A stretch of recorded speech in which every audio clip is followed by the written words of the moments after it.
특히 이 두 업종을 집중적으로 많이 사들였다. 자, 마지막 종목은요.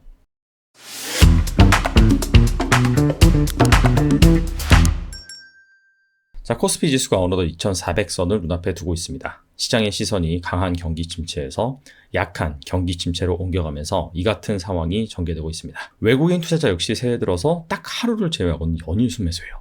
바로 그 하루가 10일 마이너스 22억인데 이거는 규모가 너무 작기 때문에 사실상 올 들어서 매일 샀다라고 가정을 해볼 수도 있는 것이죠. 특히 13일 같은 경우에는 무려 외국인 투자자가 하루에만 5,682억 원어치를 순매수를 했습니다. 자, 전날 밤에 미국의 CPI가 나왔죠. 6.5% 상승률로 예상치에 부합을 하자 자, 보시다시피 이렇게 순매수를 이어가고 있는 모습입니다. 본격적으로 1월 효과가 나오는 것이 아니냐라는 기대감이 일고 있는데요. 자, 그래서 오늘은 새해 들어서 외국인이 단 하루도 빠지지 않고 매수한 주식에 대해서 알아보도록 하겠습니다. 자, 먼저 올해 들어서 외국인이 많이 사들인 순매수 상위 업종입니다. 자, 코스피와 코스닥 이렇게 양시장으로 구분을 해서 그래프를 그려봤고요. 외국인 순매수 상위 30개 종목이 대상입니다. 자, 코스피 같은 경우에는 가장 많이 사들인 주식이 바로 반도체, 금융입니다. 특히 이 두 업종을 집중적으로 많이 사들였다. 전반적으로 뭔가 시장이 좋아질 것 같으니까 코스피 지수에 담겨져 있는 종목들을 시가총액 상위 비중으로 쭉 샀다라기보다도 특정 종목을 많이 샀다. 그게 이제 반도체고 금융이다라고 보시면 됩니다.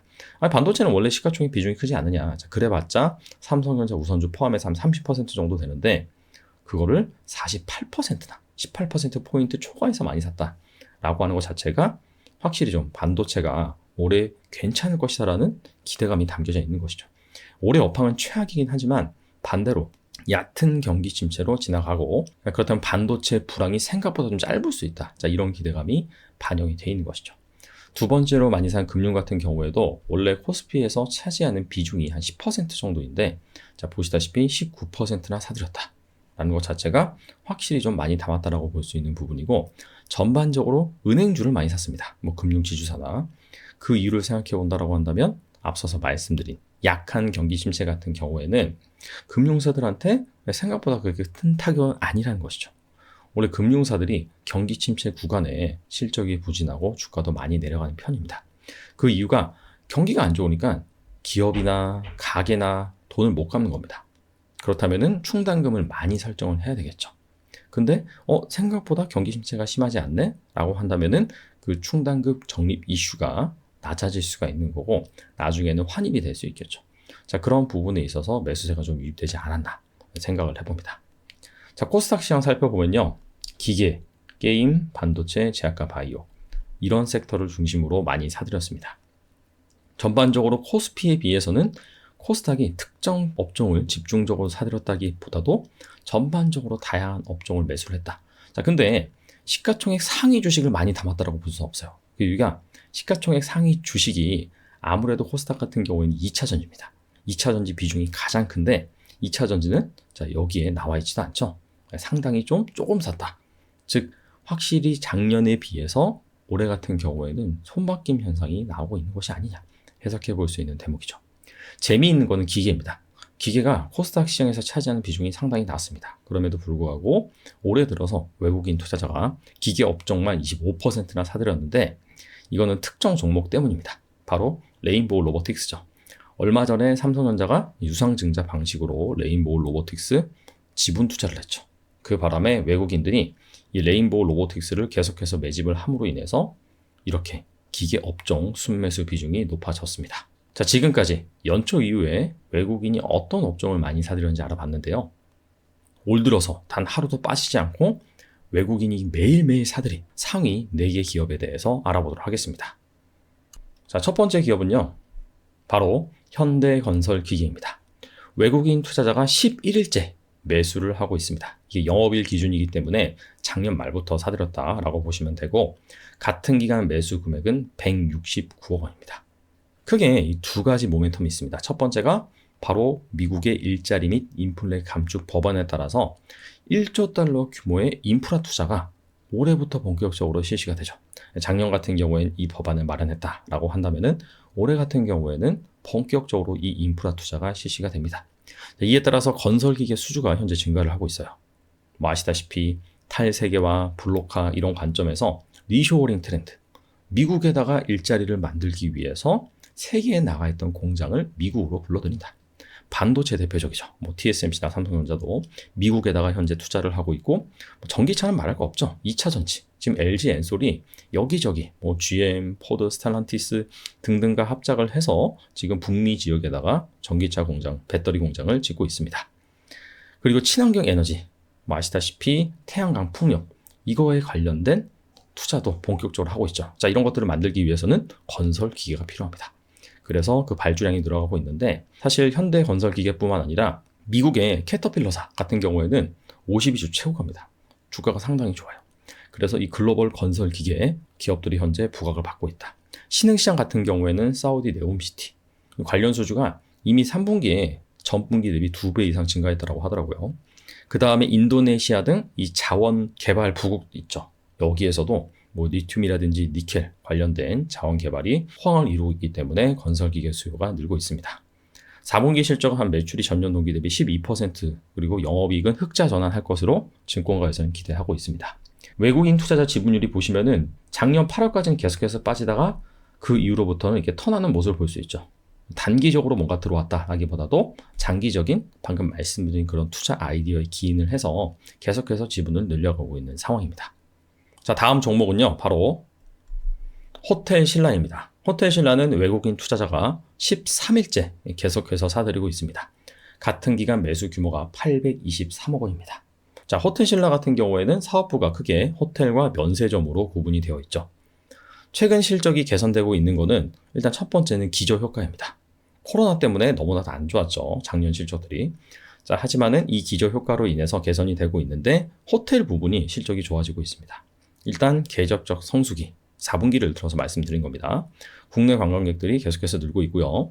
그 다음에 푸드, F&B 부문 같은 경우에도 기저효과로 개선이 되고 있습니다. 추가적으로 호텔 신라가 레벨업 하기 위해서는 방한 외국인, 즉 외국인 관광객들이 우리나라를 많이 찾아 들어와야 됩니다.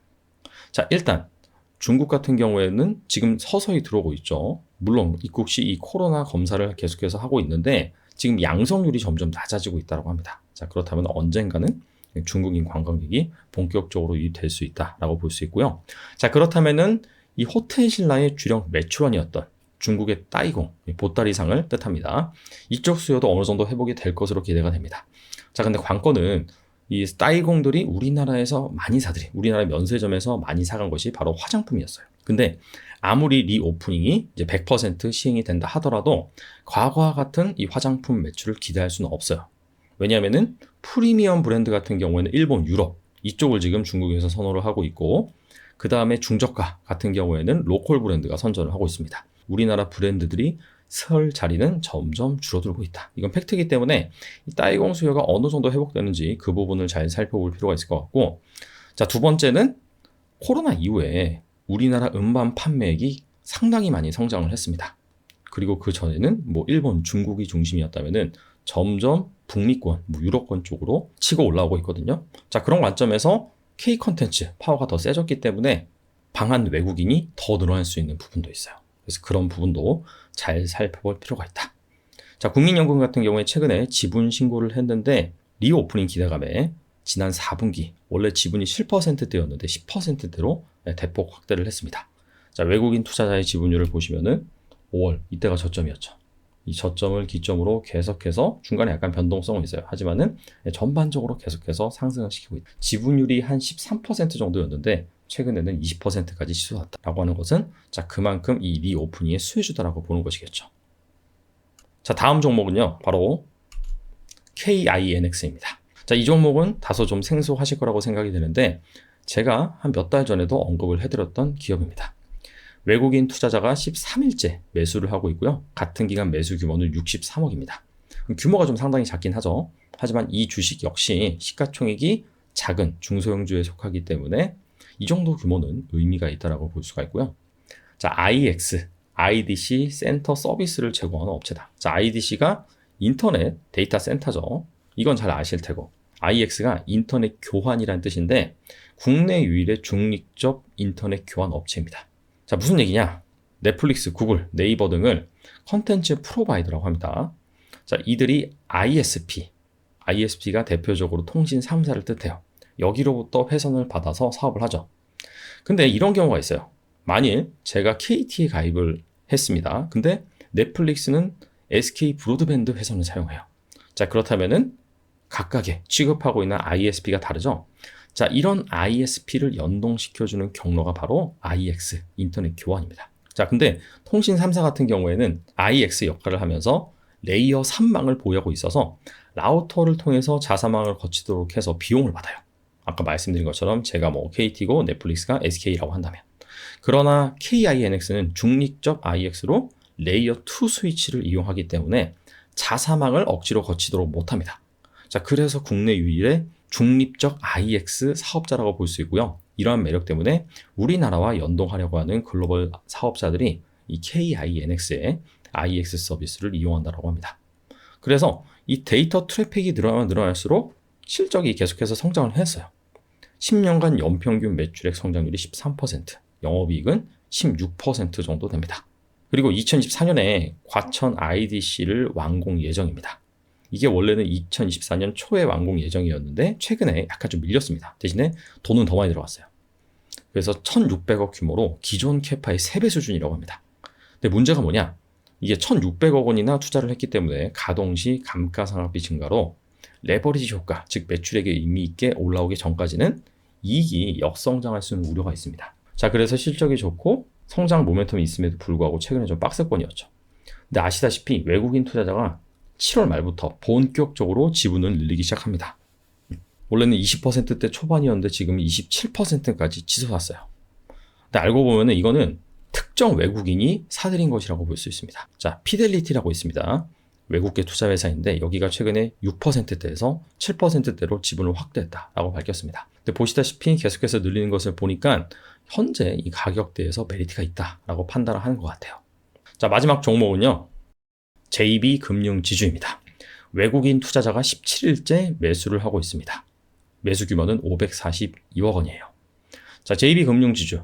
앞서서도 이 코스피 시장에서 외국인이 많이 사들인 업종이 반도체랑 금융이라고 말씀드렸죠. 마찬가지로 JB금융지주 역시 그 아이디어가 작용했다고 보시면 될 것 같아요.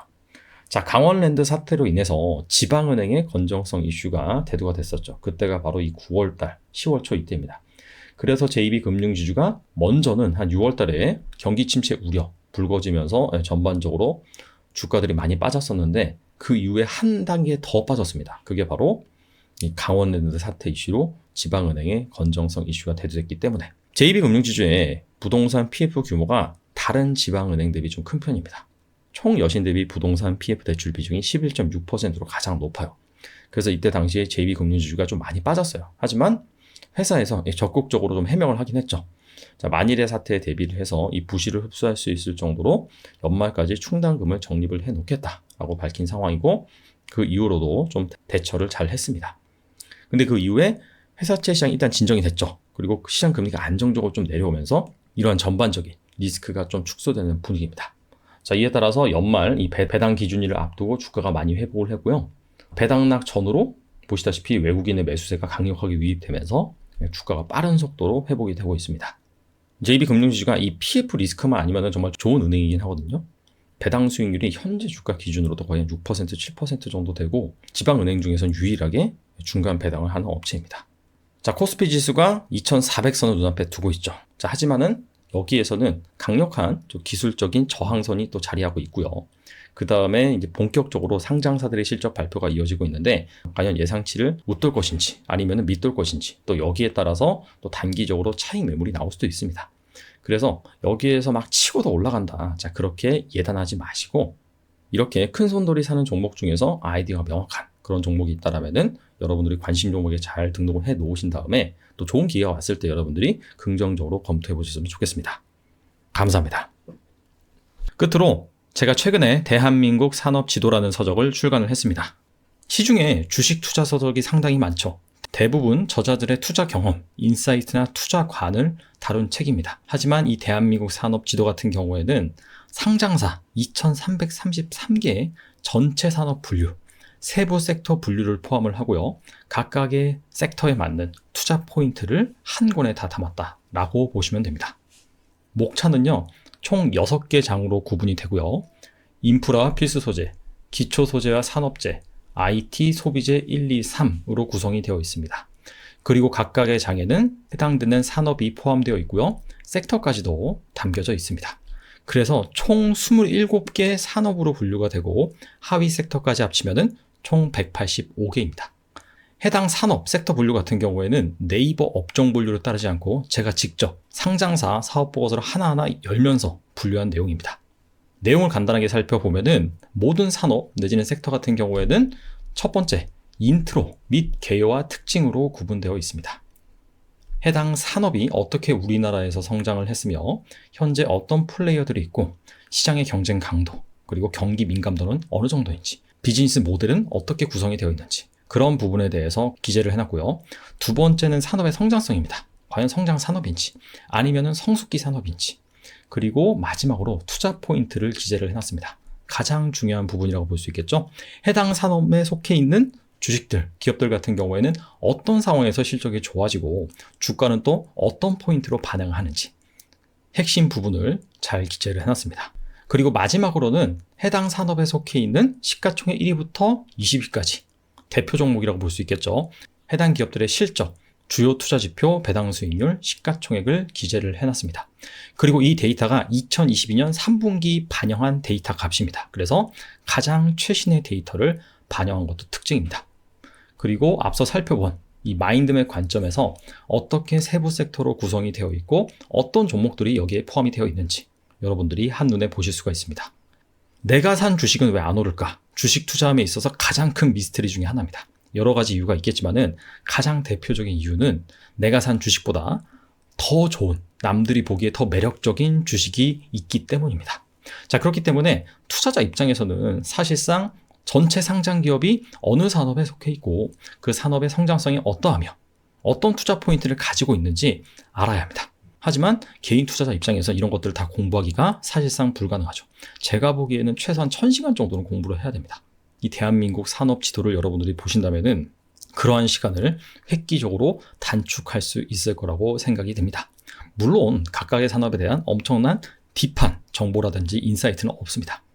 이 책은 여러분들이 시험장에 들어가기 앞서서 전 과목에 대한 모든 내용을 한 페이지로 요약한 그 요약본을 훑는다는 차원에서 보시면 좋겠고요. 내가 해당 산업에 대한 더 디테일한 공부가 필요하다라고 하신 분들은 추가적으로 애널리스트의 자료라든지 해당 관련 전문 서적을 참고하시면 좋을 것 같습니다. 2023년 대부분의 투자 전문가들은 쉽지 않은 시장이 될 거라고 생각을 하고 증시가 V자로 빠르게 반등하기보다는 종목 장세가 펼쳐질 것이라고 예상을 하고 있습니다. 자, 그런 관점에서 제한된 유동성이 몰리는 산업, 섹터, 종목은 무엇인지 이 책을 통해서 여러분들이 탄탄히 준비하신다면 분명히 투자에 도움이 될 거라고 생각이 됩니다. 감사합니다.